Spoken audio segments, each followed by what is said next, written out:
naghatid ng inspirasyon sa mga Pilipino ang pinakabagong bahagi ng GCash Stories na pinamagatang Kasama Mo Mangarap.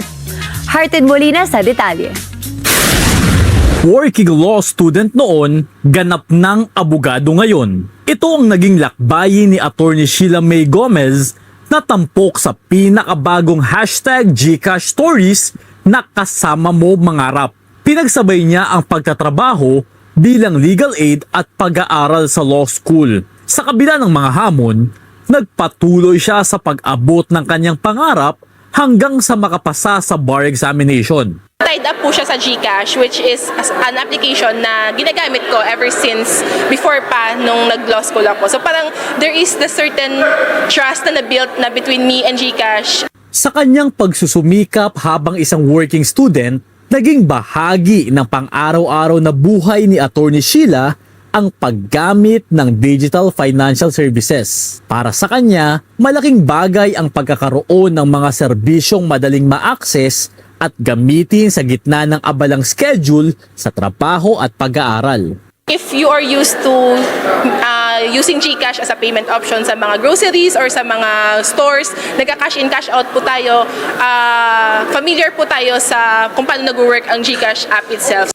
Ang kwento ni Attorney Sheila ang isa sa mga karanasang binibigyang tampok sa kampanyang Kasama Mo Mangarap. Ayon sa GCash, layunin nito na ibida ang mga tunay na kwento ng mga Pilipinong patuloy na nagsisikap sa kabila ng mga pagsubok.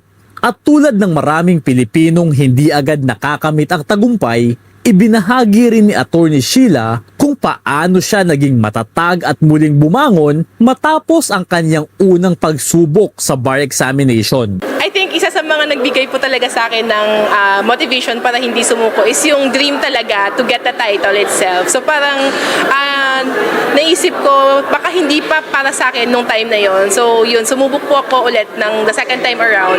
Kasi very close naman yung rating ko sa first take. So parang sabi ko, I just need a little bit more of preparation and a little bit of more time to prepare. Ang Kasama Mo Mangarap ay ang ika-6 na bahagi ng hashtag GCash Stories. Sa pamamagitan ng kampanyang ito, binibigyang tampok ang mga personal na kwento ng pagtatiyaga, pagbangon at pag-abot sa pangarap ng mga Pilipino.